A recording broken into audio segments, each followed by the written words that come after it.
Chapter 3 The Silk Weaver. Jack and Annie kept walking across the pasture toward the road. Annie stopped when they neared the farmhouse. "We have to find the Silk Weaver and give her the message," she said. "Let's do that on our way back," said Jack. "I'm worried about finding the Imperial Library." "What if we don't have time?" said Annie. "We promised, and he was so nice." Jack sighed. "Okay, but let's find her fast, and remember to keep your head down so no one will notice us." Jack and Annie bowed their heads as they headed toward the house. As they got closer, Jack peeked out from under his hat. An ox pulled a cart filled with hay. Men hoed the ground. Women pushed the wheelbarrows high above with the grain. "There," said Annie. She pointed to an open porch where a young woman was weaving cloth on a loom. "That must be her." Annie ran to the silk weaver. Jack looked around to see if anyone was watching. Luckily, all the farm workers seemed too busy to notice anything. Still looking around carefully, Jack walked toward the porch. Annie was already talking to the silk weaver. "What did he say?" the young woman asked. Her voice was soft but strong. Her dark eyes glowed with happiness. "He said you should meet him in the field at twilight," said Annie. "He's so handsome." "Yes, he is." The silk weaver gave Annie a shy smile. Then she reached down to a basket near her loom and picked up a ball of yellow thread. "It was very brave of you to bring the message," she said. "Please accept this silk thread as my thank you." She handed Annie the ball of silk. "It's beautiful," said Annie. "Feel." She handed it to Jack. The thread was smooth and soft. "How do you make silk?" said Jack. "It is made from the cocoons of silkworms," said the weaver. "Really? Worms? That's neat," said Jack. "Let me write that down." He reached into his sack. "Please don't," said the silk weaver. "The making of silk is China's most valuable secret. Anyone who steals the secret will be arrested. The Dragon King will have him put to death." "Oops," said Jack. He dropped the ball of silk into his sack.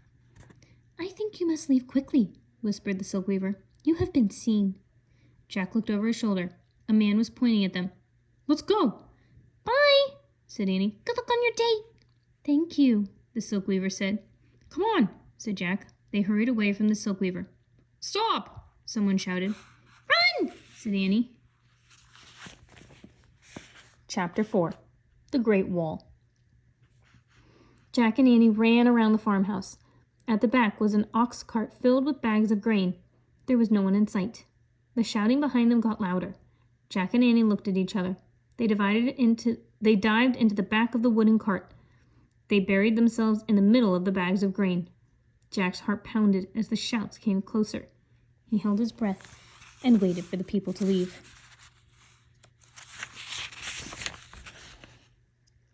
Suddenly, the cart lurched forward. Someone was driving them away. Jack and Annie peeked over the bags. Jack saw the back of the driver.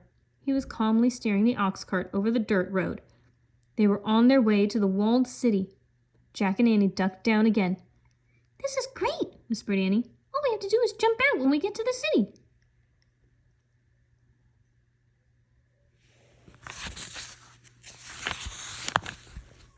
"Yep," said Jack softly. "Then we'll find the Imperial Library, find the book, and get back to the magic treehouse." "No problem," whispered Annie. "Whoa!" The cart slowly came to a halt. Jack held his breath. He heard voices and the heavy tramping of feet. Lots of feet. He and Annie peeked out. "Oh, man," he whispered.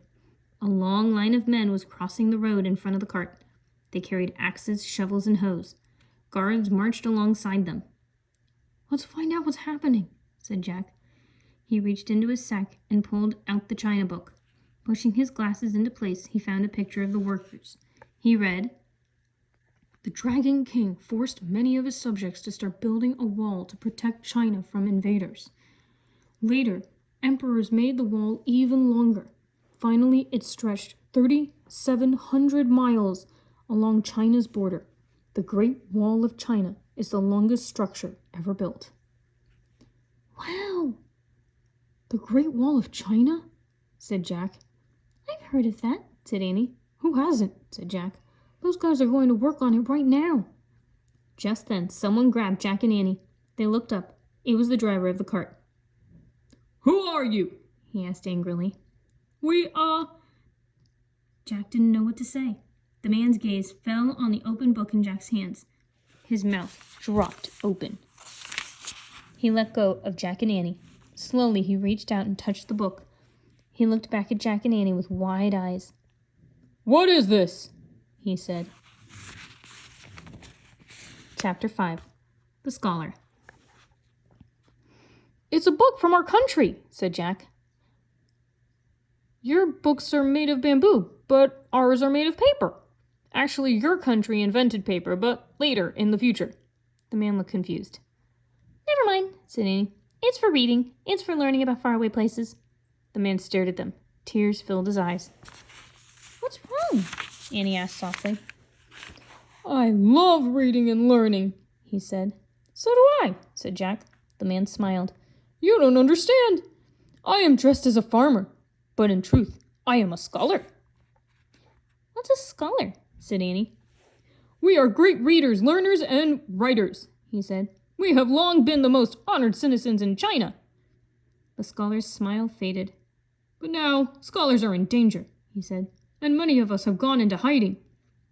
Why? Said Jack. The Dragon King is afraid of the power of our books and learning, said the scholar. He wants people to think only what he wants them to think. Any day he may order the burning of the books. Annie gasped. Does that mean what I think it means? Said Jack. The scholar nodded. All the books in the Imperial Library will be burned, he said. That's rotten, said Annie. Indeed it is, the scholar said quietly. Listen, we have a mission to get a book from that library, said Jack. Who are you? Asked the scholar. Show him, said Annie.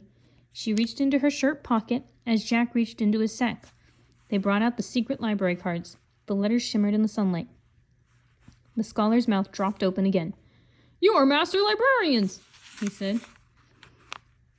I have never met one so honored. We were so young. He bowed to show his respect. Thank you, said Jack and Annie. They bowed back to him. How can I help you? Asked the scholar. We need to get into the Imperial Library and find this book, said Jack. He held out Morgan's bamboo strip to the scholar. We will go to the Imperial Library, said the scholar. As for the story, I know it well. It is a true one, written not long ago. But I warn you, we will be in great danger. We know, said Annie. The scholar smiled. I am happy to be doing something I believe in again, said the scholar. Let us go. They all climbed into the front of the cart. The long line of wall builders was marching in the distance. As the oxen started forward, the scholar turned to Jack and Annie.